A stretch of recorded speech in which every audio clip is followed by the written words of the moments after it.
성경 말씀 보겠습니다. 신약성경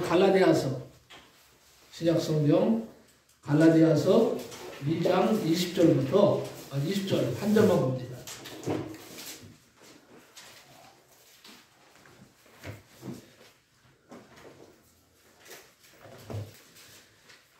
고린도전서 바로 뒤에 있습니다. 갈라디아서 2장 20절.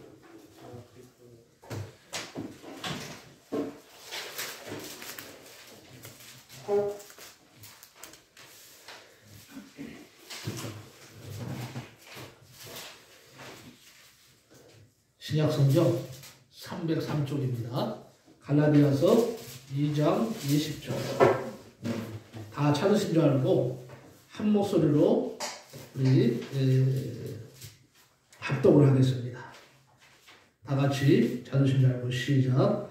내가 그리스도와 함께 십자가에 못 박혔나니 그런즉 이제는 내가 사는 것이 아니요 오직 내 안에 그리스도께서 사시는 것이라.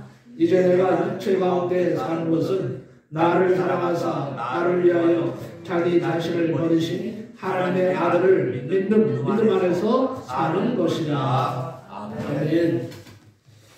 오늘 말씀 선포할 때 많은 은혜가 성령님 안에서 임할 줄로 믿습니다. 한번 따라합시다. 예수와 함께 죽고 사는 원리. 예수와 함께 죽고 사는 원리. 네, 오늘 말씀 제목입니다. 많은 은혜가 있으시기 바랍니다. 얘기 잠깐 하나 하고 말씀을 전할까 합니다.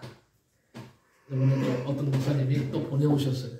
그래서 여러분에게 먼저 좀 소개를 합니다. 제목은 발부심 해야지. 발부심 해야지.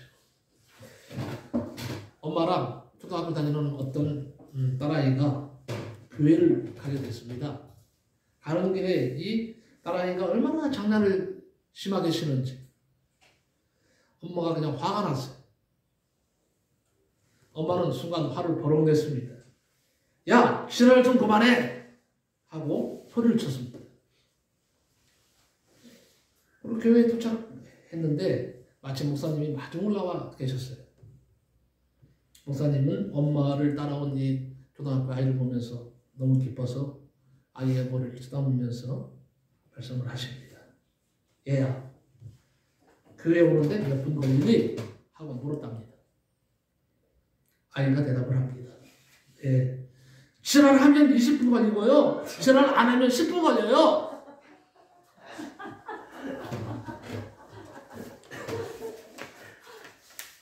말 조심합시다.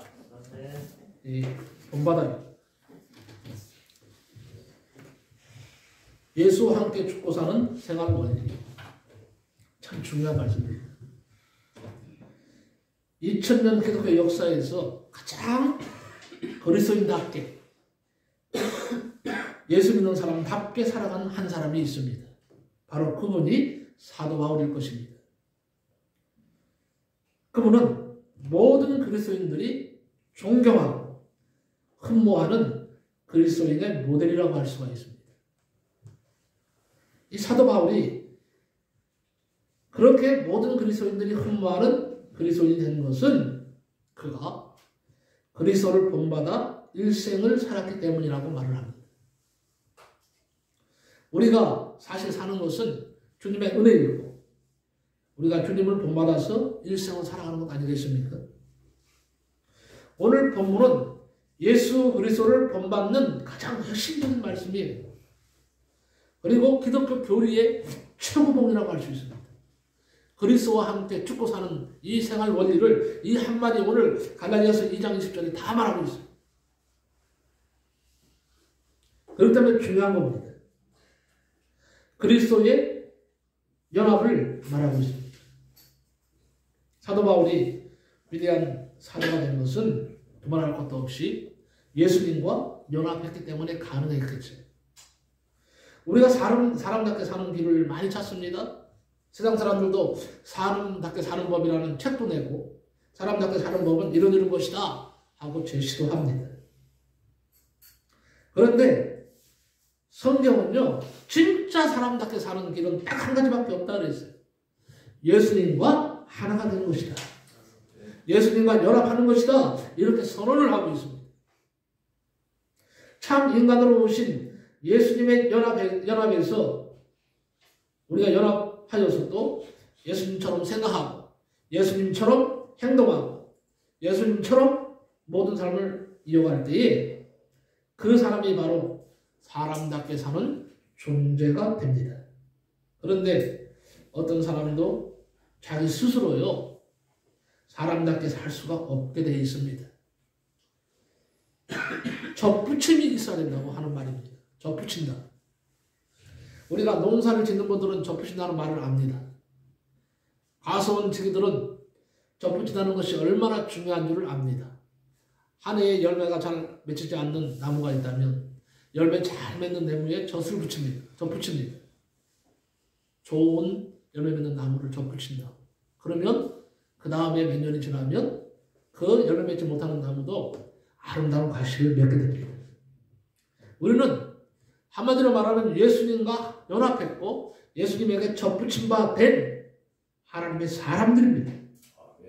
여러분, 성자의 아들로 태어났다고 해서 성자가 되는 것은 아닙니다. 목사의 아들로 태어났다고 해서 성스러운 아들이 되는 것은 아닙니다. 아버지가 기도를 많이 해서 태어났다고 해서 그 아들이 훌륭하게 되는 것도 아닙니다. 예수님에게 접붙임이 있어야 됩니다. 어떤 접붙임? 개인적인 접붙임이 있어야 됩니다. 목사님이 예수님과 접붙임을 가졌다면 아들 되는 우리 현웅이도 목사님 때문에 접붙이는 것이 아니에요. 현웅이 믿음으로 예수님께 접붙임을 당해야 됩니다. 접붙임이 있어야 됩니다. 그럴 때 연합하는 거예요. 하나가 되는 거예요. 자, 그러면 성경에서 말하는 접붙임이 뭘까요? 여러분, 성경에서 말하는 접붙임, 예수님과 하나가 되는 것이 뭘까요? 예수 그리스도를 내 마음에 영접하는 것입니다. 아멘. 이건 이유는 없습니다. 예수님을 내 마음에 모시면 되는 거예요. 그럼 접붙임이 된 거예요. 예수님이 내 안에, 내가 예수님 안에 있게 되는 거예요. 이게 굉장히 중요한 원리죠. 요한복음 1장 12절에 잘 알고 있죠. 영접하는 자, 곧 그 이름을 믿는 자들에게는 하나님의 자녀가 되는 권세를 주셨으니 이렇게 말을 합니다. 우리가 이 세상에 태어날 때는요, 어떤 사람도 다 죄인으로 태어납니다. 죄는 두 가지가 있는 거 아시죠? 원죄와 자범죄가 있습니다. 원죄는 우리 처음 조상이었던 아담이 하나님과 약속을 했는데, 언약을 했는데 그것을 깬 거예요. 깨버리고 불순종함으로 선악과를 따먹고 죄를 지었는데, 그래서 모든 인생도 다 죽어야 됩니다. 왜 죽습니까? 죄 때문에 죽어야 됩니다. 그래서 누구든지 다 태어나면, 응리하고 태어나면 다 원죄를 안고 태어납니다. 치고 태어납니다. 이 원죄를 해결받아야 돼요. 또 하나는 자범죄. 생활 속에서 우리는 매일 죄를 짓고 있습니다. 죄를 하루에 한 번도 안 짓는다는 것은 있을 수가 없어요. 신이 아닌다면야 하루에 한 번이 아니라 수십 번도 더 죄를 지어요. 나도 모르고 죄를 짓고요. 나도 내가 알면서도 죄를 지어요. 또 계획적으로 우리가 죄를 짓기도 합니다. 여러분, 좋은 혈통에 태어났다고 해서 좋은 사람이 되는 것이 아닙니다. 또 많이 배웠다고 좋은 사람이 되는 것이 아닙니다. 우리는 근본적으로 다 죄인으로 태어났다. 그래서 이 죄인의 씨를 바꿔야 하는데 인간이 인간으로서는 할 수 없는 일입니다. 예수 그리스도로 접붙여야 우리가 이 죄를 씻음받을 수 있고 하나님의 자녀라는 칭호를 얻게 되는 것입니다. 자, 예수 그리스도와 접붙이는 것, 예수 그리스도를 영접하는 것인데 예수 그리스도를 영접하고 접붙이는 것이 또한 뭐냐? 그것이 바로 세례 받는 겁니다. 세례. 세례도 두 가지죠. 물세례가 있고 불세례가 있는데 불세례는 두 번째 층으로라도 일단 물세례는 반드시 받아야 됩니다. 이게 뭐냐? 예수님과 접붙이는 이거 행위예요. 예수님과 내가 하나 된다, 연합했다 하는 증표가 뭐냐? 세례를 받는 거예요. 그래서 세례는 굉장히 중요합니다. 세례는 예수님의 죽으심과 연합하는 것이고 부활과 연합하는 것인데 세례받는 자는요, 죄에 대해서는 죽은 자라 이렇게 말씀해요. 그러니까 세례받는 자는 예수님과 연합했기 때문에 예수님으로 인해서 그 죄가 죽은 자다. 죄에서 죽은 자라는 거예요. 사함 받았다는 거죠. 그리고 하나님께 대해서는 산 자로 여기라는 것입니다. 자기 존재 인식을 바꾸는 거죠. 우리가 존재 인식을 바꾸지 않으면 천국 갈 수 없습니다. 내 자기 존재 인식을 바꿀 때에 하나님의 백성으로서, 하나님의 자녀로서 천국 가서 영원히 하나님과 같이 살게 되는 겁니다. 요한복음 3장 16절은 유명하죠. 구원받는 신앙의 원리라고 말할 수 있어요. 그렇다면 오늘 말씀 갈라디아서 2장 20절은 예수와 함께 죽고 예수와 함께 사는 생활의 원리를 말하고 있습니다. 그러므로 그리스도인답게 살려면 우리가요, 죽는 신앙, 별세 신앙이 있어야 됩니다. 한때 별세 신앙으로 해서 우리 이중평 목사님, 별세 신앙까지 만드신 분인데 지금 돌아가셨지만 굉장히 아주 유명한 분이에요. 바로 별세 신앙이 뭐냐? 예수 안에서 죽는 거. 이것이 사는 길이다. 이게 원리예요. 성경적인 원리죠.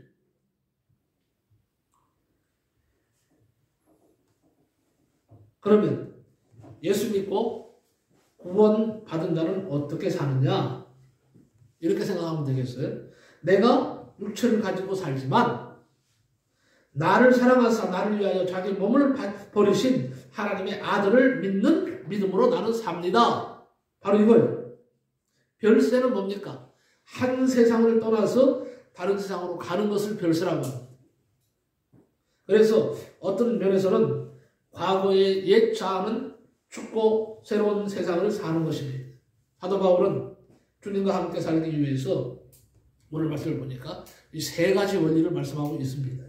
첫째는 뭐냐? 자기 죽음을 선언하라는 거예요. 이게 중요해요. 나의 죽음, 자기의 죽음을 선언하는 것이 첫 번째라고 했습니다. 내가 그리스도와 함께 십자가에 못 박혔다 그랬어요. 주님의 십자가의 죽음은 나의 죽음으로 고백하는 것이 바로 그리스도인답게 사는 첫 번째 우리의 삶의 고백이 됩니다. 나는 예수와 함께 죽었다. 한번 우리 따라해 봅시다. 나는 예수와 함께 죽었다. 이것을 확실히 믿습니까? 아멘. 이것을 선언하는 거예요. 뭘로? 입술로 고백하는 거예요. 이것이 바로 뭐냐? 세례입니다. 그래서 세례는 뭐냐? 자기 장례식을 하는 거예요. 내 장례를 내가 예수님 안에서 장례를 치르는 거예요. 뭐에 대해서? 죄에 대해서. 장례를 치르는 거예요. 이 장례를 치르지 않으면요, 죽을 수가 없어요. 그럼 좋은 건가요? 죽을 수 없다는 말은 죄에 대해서요, 죽을 수가 없는 거예요. 죄가 그대로 살아있는 거예요. 죄가 그대로 살아있고는 천국 갈 수 없어요. 세례는 자기 장례식을 하는 것이다. 우리는 장례식을 그래서 2번 합니다. 믿는 사람들은. 한 번은 남이 해주는 장례식이에요. 그건 내가 할 수가 없어. 죽으면. 이것은 내가 죽어버렸기 때문에 어떻게 장례식을 치르는지 사실은 몰라요. 남들이 울어도 모르고 남들이 뭐라고 해도 아무것도 모릅니다. 다음은 내가 하는 장례식이에요. 이것은 살아서 나의 죽음에 대해서 내가 웁니다. 과거가 죽으면 웁니다. 자기 장례식을 생전에 자기가 할 수 있는 사람만이 인생을 다시 사는 사람이 되는 줄로 믿습니다. 과거적 자아가 예수와 함께 십자가에 죽었다고 선언하고 자기 과거를 청산하고 새로운 자아를 살아가는 것, 이것이 바로 그리스도인답게 사는 것입니다. 우리는 그리스도인답게 살기 위해서 내가 어떻게 이루어지느냐, 이것은 2번째입니다. 제일 중요한 것은 뭐라고요? 나는 예수와 함께 죽었다. 이게 선언이에요. 나는 예수와 함께 죽었다. 언제든지 죽었어. 기분 좋아도 죽는 것이고 기분 나빠도 죽는 것이고 나는 죽었어. 예수 안에서. 이것을 선언하는 것이 가장 중요합니다. 내가 죽어야 예수가 살아. 네? 내가 죽어야 예수님과 연합하는 겁니다. 예수님이 내 안에서 역사하시면서 나를 이끌어 가시는 겁니다. 예수 믿는 사람들은 자기 장례식을 치른 사람들이에요. 내가 그리스도와 함께 십자가에 못 박힌 날이. 그렇습니다. 기독교 진리의 핵심은 십자가예요. 기독교에서 만약에 십자가를 뺀다면 타 종교와 별 다를 바가 없어요. 그야말로 십자가가 없는 기독교는요, 안고 없는 빵과 똑같아요. 노른자 없는 계란과 똑같아요. 아무 힘도 없고 능력도 없어요. 그런데 우리의 십자가, 우리의 기독교가 힘이 있는 것은 십자가가 있기 때문에 그래요.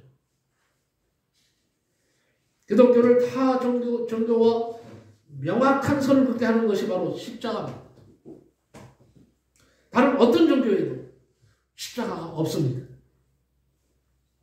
종교개혁자 마르틴 루터는요, 성경을 지어짜면 피가 나온다고 했어요. 구약에서는 짐승의 피가 흐르고 신약에서는 예수님의 피가 흐른다고 말했습니다. 구약은 양의 피로 충만합니다. 신약은 예수님의 피로 충만합니다. 구약에서 양은요, 잡아서 그 피를 전부 다 사면에 다 뿌려버렸어요. 번제단 뿔이 4개 있다고 그랬잖아요. 그 뿔에 막 피를 철철 바릅니다. 구원의 뿔이에요. 구원받으려면 피가 있어야 된다는 거예요. 그래서 제사장들이 막 피를 바르는 거예요. 번제단은 피투성이에요. 그 사면에 다 피를 다 뿌립니다. 한 방울 남김없이 양의 피를 다 뿌립니다. 그래야 섭조가 됩니다. 마찬가지로 예수님께서는 십자가에서 피 한 방울 물 한 방울 남기지 않고 다 쏟으시면서 우리를 위해서 희생해 죽으셨어요. 이 십자가 때문에 우리가 사는 거 아닙니까? 아무리 힘들어도 여러분, 낙심해도 괴로워도 우리는 천국 갑니다. 왜? 예수님의 피 때문에 가는 거예요. 잠시 동안의 고난 속에 내가 눈물 흘리지만, 괴로워서 슬퍼서 눈물 흘리지만, 이 눈물은 영원한 눈물이 아닙니다. 잠시 동안 흘리는 눈물일 뿐입니다. 주님이 부르시면 우리는 할렐루야로 변화되어서 부활체가 되어서 하늘나라에 입성하게 될 겁니다. 그렇다면 십자가 성경 진리의 핵심이 뭐냐? 몇 가지만 말씀드리면, 첫째는요, 십자가 정신이란 뭐냐? 하나님의 뜻을 위해서 내 뜻을 내려놓는 정신입니다. 나는 오늘 기분이 너무너무 기뻐서 하나님께 막 울 뻔했어요. 왜 그런지 아세요? 우리 김지아 지사님 오늘 기도잖아요. 근데 양복을 멋있게 입고 나오셨어요. 근데 보는데 왜 그러죠? 눈물이 팍, 나도 모르게 너무 좋아서 눈물이 팍 나오는 거예요. 너무 기뻐서. 야, 목사님이 그래도 말을 했는데, 우리 지사님이 순종을 하는구나. 순종을 하셨구나. 앞으로도 계속 기도 때 이제 양복 입고 나오세요. 너무 감사해요. 너무 기뻤어요. 근데 무슨 생각이 드는지 아세요? 야, 내가 이렇게 기쁜데 하나님께서 얼마나 기뻐하실까? 이 시간 바라보시면서 얼마나 흐뭇해 하실까? 하는 생각이 들어서, 오늘 예배는 정말, 오늘 예배는 분명히 100% 이건 성공이다. 하나님이 함께 하신다. 이런 생각이 들 정도로 너무 기뻤어요. 너무 즐거웠어요. 여러분, 십자가 정신이 뭡니까? 하나님의 뜻을 위해서, 하나님의 영광을 위해서, 하나님의 기뻐하시는 일을 위해서 내 뜻을 내려놓는 것이 바로 십자가의 정신인 줄로 믿습니다. 예수님은 십자가를 지시기 전날 밤에 겟세마니 동산에서 기도하셨어요. 아버지여, 만일 아버지의 뜻이거든 이 잔을 내게서 옮기시옵소서. 그러나 내 원대로 마옵시고 아버지의 원대로 되기를 원하나이다. 이렇게 기도하셨어요. 주님 자신은 십자가를 원하지 않으셨으나 아버지의 뜻이 십자가를 지는 것이었기 때문에 자신의 뜻을 내려놓으시고 아버지의 뜻대로 십자가를 지셨던 것입니다. 이것이 바로 십자가의 정신이에요. 코트레를 한 소는요, 자기가 가고 싶은 곳이 있어도 못 갑니다. 주인이 끄는 대로 가요. 동쪽으로 끌고 가면 동쪽으로 가고요, 서쪽으로 끌고 가면 서쪽으로 가. 왜? 코가 아프기 때문에. 가고 싶어도 못 가. 내가 가고 싶어 가려고 확 잡아 당겨버리니까 코드를 잡아 당겼는데 코가 아파서 그냥 끌려가는 거예요. 아직 못했어요.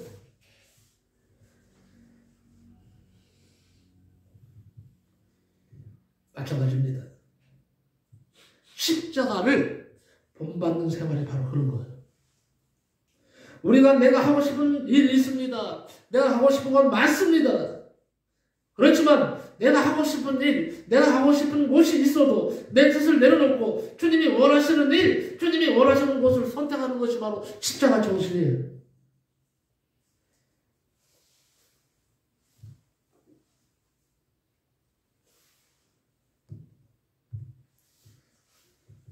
소가 고돌이 때문에 억지로 주인이 끄는 대로 끌려갑니다.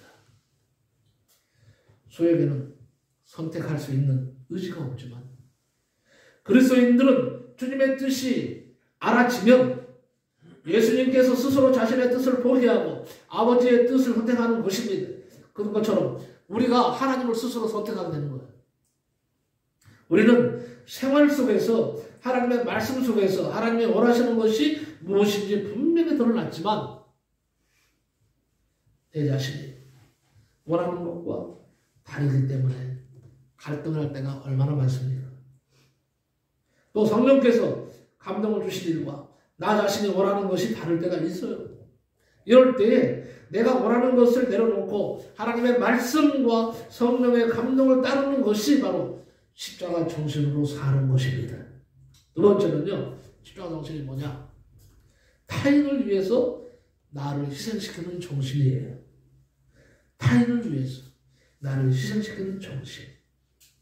주님은 누구를 위해서 십자가를 지신 것입니까? 첫째는 아버지를 위해서입니다. 그것이 아버지의 뜻이었기 때문에 십자가를 받아들이셨던 것입니다. 둘째는 아버지가 택하신 사람들을 위해서입니다. 사람들이 범죄해서 저주 가운데 빠졌는데 그 저주에서 해방시켜 주시기 위해서 십자가를 지신 것입니다. 주님은 자기 십자가를 위하여 십자가를 지신 것이 아닙니다. 타인을 위하여 십자가를 지신 것입니다. 예수님이 무슨 죄가 있습니까? 무슨 죄를 그렇게 많이 지었어? 그야말로 살인자나 지는 악인이 지는 십자가를 지셔야 했겠습니까? 무슨 죄가 있었어? 죄가 없으신 분이에요. 전적으로 예수님의 십자가는 타인을 위한 십자가였다. 그래서 예수의 죽음, 내 죽음인 것입니다. 예수의 부활, 내 부활이 되는 것입니다. 그리고 또 한 가지는요, 예수님을 나의 주인으로 모셔야. 예수님을 나의 주인으로 모셔라. 내가 주인이 아니에요. 내 맘대로 하는 것이 내 맘대로 하는 것이 내가 주인이라서 하는 거 아니에요. 내 맘대로 하는 것은 안 돼요. 이미 내 몸은 주인이 있어요. 내 마음은 이미 주인이 있습니다. 내 영혼도 주인이 있어요. 예수님이 바로 나의 주인이십니다. 내 육체의 주인이고 내 영혼의 주인이 바로 예수님이십니다. 그래서 예수님을 나의 주인으로 마음에 모셔야 돼요. 예수님을 나의 주인으로 모시고 있습니까? 여러분 다시 묻습니다. 예수님을 나의 주인으로 모시고 계신 분은 아멘 하시기 바랍니다. 아멘이 돼야죠. 당연히 돼야죠. 그런데 이제는 내가 사는 것이 아니요 오직 내 안에 그리스도께서 사신 것이라고 했어요. 자기 죽음을 선언하는 것은 예수님과 함께 살기 위한 것입니다. 우리는 내 안에 무엇을 주인으로 모시느냐에 따라서 인생관과 가치관이 달라지게 됩니다. 로마서 14장 7절에 우리가 살아도 주를 위해서 살고 죽어도 주를 위해 죽나니 그러므로 살아 죽으라 우리가 주의 것이라고 했어요. 살아 죽으라 이제는 뭐예요? 주님의 것이에요. 권지사님 몸은 권지사님 것이 아니에요. 예수님 것이에요. 예수님이 사셨어. 당신의 피를 철철 흘리시면서 십자가를 지고 죽으시면서 사셨어. 그렇기 때문에 이제는요 내 육신을 내 것이라고 고집하지 마세요. 내 마음을 내 마음대로 하지 마세요. 주님께 물으세요. 주인한테 물어야 돼. 종은요, 주인한테 묻는 것이 답입니다. 주인한테 묻지 않고 일하는 이런 종은 있으나 마나요. 하나님은 인정도 하지 않습니다. 나의 주인이 주님이시라는 겁니다. 그리스도가 내 안에 살아서 나의 주인이 될 때 사는 목적이 달라지는 것입니다. 주를 위해서 살고 하나님의 영광을 위해서 살게 됩니다. 그리스도가 나의 왕이 되고 생명이 되고 머리가 되고 주님의 심장이 나의 심장이 되고 오직 주님이 나를 다스립니다. 그렇습니다, 여러분.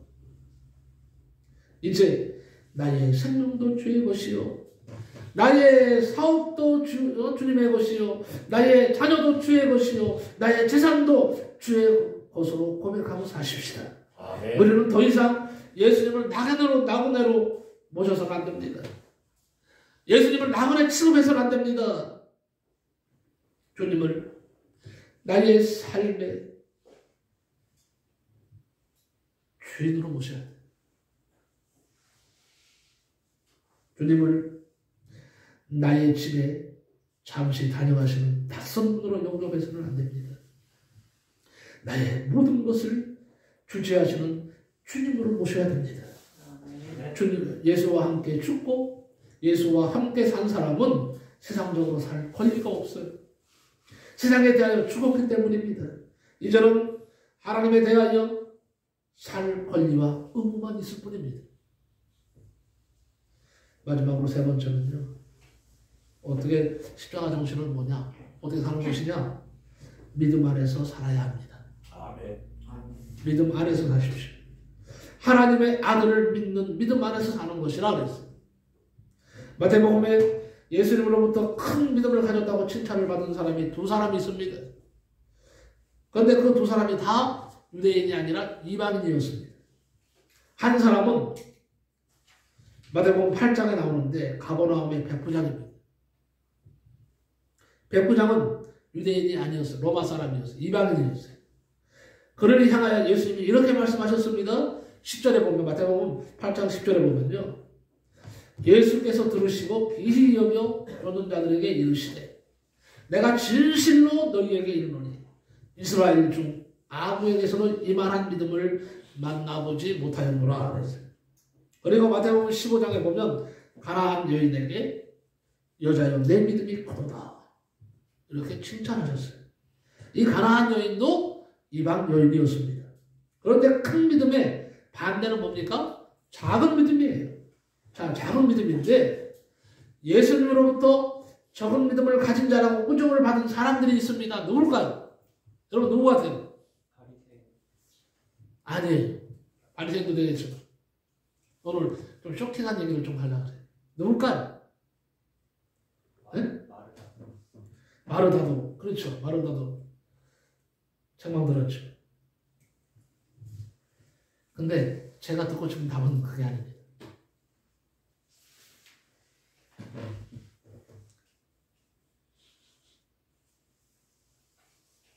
예수님으로부터 믿음이 적은 자라고 우중을 들은 사람들이 누굴까?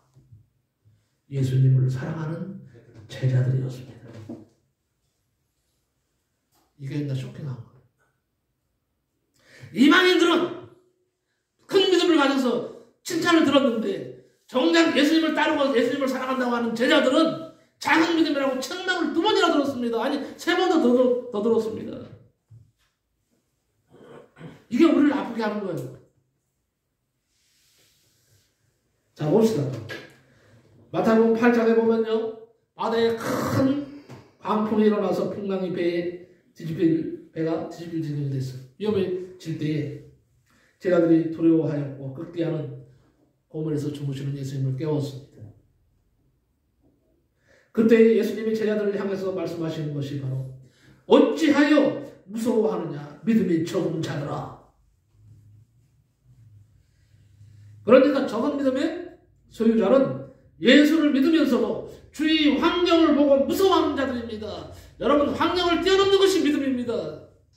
환경 안에 갇히면 그건 믿음이 아닌 거예요. 이걸 여러분 아셔야 됩니다. 내 믿음이 환경 안에 갇히는 믿음이냐, 여건과 조건 안에 갇히는 믿음이냐 아니면 그것을 뛰어넘는 믿음이냐 이게 중요한 겁니다. 주님이 원하시는 큰 믿음은 뭐냐? 환경을 뛰어넘는 거예요. 가나안 여인이 왜 칭찬을 받았습니까? 그렇게 멸시를 받으면서 예수님께 이 개 같은 여자야. 얼마나 무서운 욕입니까?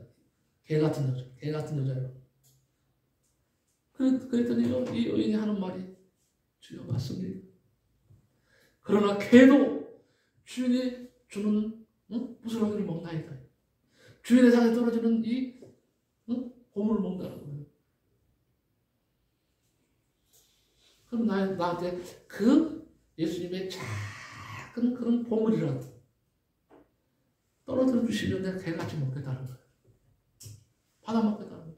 여기에 예수님이 탐복을 하신 거예요. 여자요, 내 믿음이 크도다. 그 전에는 보면요, 개예요, 개.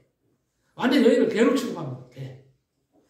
유대인에게 있어서 개는요, 아주 그냥 마귀와 같은 존재. 그렇게 생각하시면 돼요. 개, 돼지. 그런데 이 한마디, 이 믿음을 보시고, 여자요, 내 믿음이 크도다. 엄청난 칭찬을 들었습니다.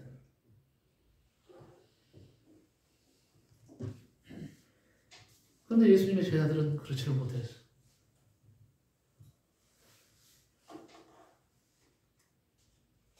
여러분 아직도 믿는다고 하면서 환경에 눌려서 살고 있다면 그는 믿음이 적은 자입니다. 믿음을 키워야 됩니다. 환경을 뛰어넘어야 됩니다. 조건을 뛰어넘고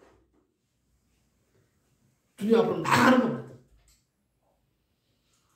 또 14장에 보면요, 마태복음 14장에 보면 한밤중에 예수님이 바다 위로 걸어오십니다.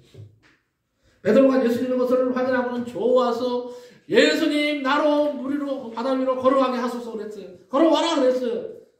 믿음대로 걸어왔습니다. 바다 위로 걸어서 인간이. 그게 성경에 나와요. 바다 위를 걷는데 그가 바로 예수님을 바라봤으면 아무 문제가 없어. 그런데 가다가 밑을 봤다는 성경에 되어 있잖아요. 바다를 본 거예요. 발밑을 본 거예요. 그랬더니 시퍼런 바다가 입을 쫙 벌리고 있는 그런 광경을 보고 순식간에 두려움이 찾아왔어요. 예수님을 보지 않고 그냥 그 바다를 보고 말았어요. 물이 빠졌어요. 그만 죽어갈 때 예수님이 살리시지 않았습니다. 이렇게 했어요. 그때 뭐라고 했습니까? 역시나 믿음이 적은 자여 왜 의심하였느냐. 이렇듯 적은 믿음을 가진 자는 예수를 믿으면서도 의심하는 자입니다. 그러나 큰 믿음을 가진 자는 무서워하지 않으면서 의심도 하지도 않습니다. 가나안 여인이 무서워하지 않고 의심하지 않았던 사람이죠. 예수를 믿되 무서워하지 않고 의심하지 않으면 이 사람은 큰 믿음을 소유한 사람이라는 것입니다. 가나안 여인에게 내 믿음이 크도다라고 하신 말씀은 참 굉장한 말씀이에요. 크다는요, 개념도 여러 가지입니다. 크다 하는 것. 이를테면 부자도 웬만한 부자는 몰라도 더 큰 부자는 뭐라고 해요? 거부라고 합니다. 거부. 그냥 부자가 아니야. 거부라고 합니다. 다리도 큰 다리를 뭐라고 해요? 대교라고 합니다. 대교. 크다는 것에는요, 조금 큰 거, 더 큰 거, 엄청나게 큰 거 세 가지. 조금 커, 더 커, 그 다음에 엄청나게 큰 거, 이 세 가지. 근데 여기 내 믿음이 크도다라는 이 원어적으로 보면요, 내 믿음이요, 위대하다고 되어 있어요. 위대하다. 그야말로 메가톤급이에요. 메가톤급 믿음이라고 할 수 있어요. 그러니까 그 여인의 믿음이 메가톤급 믿음이라는 거예요. 믿음에는 큰 믿음, 적은 믿음이 있습니다. 이왕 우리 믿음 생활을 할 바에는 큰 믿음으로 살아갑시다. 아멘. 우리 주님은 우리를 믿는 대로 축복하십니다. 내 믿음대로 될지어다 그랬어요. 자, 믿음으로 산다는 것이 무엇입니까? 결론적으로 말씀을 드리겠습니다. 믿음으로 산다는 것은 예수를 닮는 것을 말해요. 자, 어떻게 예수님을 닮을까요? 따라합시다. 예수님을 사랑하면 닮는다. 예수님을 사랑하시기 바랍니다. 두 번째 따라합시다. 예수님을 바라보면 담습니다. 담는다. 아멘. 예수님을 바라보시기 바랍니다. 아멘. 세 번째는 뭐냐? 십자가를 지면 예수님을 담습니다. 아멘. 따라하시기 바랍니다. 예수님의 십자가를 지면 예수의 십자가를 지면 예수를 담는다. 예수를 담는다. 믿으시기 바랍니다. 아멘. 마지막으로 네 번째는요. 예수님과 함께 다시 살아야 담는 것입니다. 아멘. 예수님과 함께 사셔서 예수님을 닮으시고 여러분 모두가 아름다운 부활을 이루시기 바랍니다. 아멘. 우리 찬양하고 하나하고 말씀을 마칠까요? 목사물을 나눠드리는데 찬양하고 오늘 말씀을 마칩시다. 이제 내가 살아도 오늘 말씀을 생각하시면서 결단하시기 바랍니다.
아버지 하나님, 나는 이제 사나 죽나 주님의 것입니다. 주님 나를 책임져 주시고 주님의 십자가가 나를 살렸사오니 이제 내 안에 주님 계시고 주님 안에 내가 있게 하여 주옵소서. 아멘. 예수님의 이름으로 기도하옵나이다. 아멘. 아멘.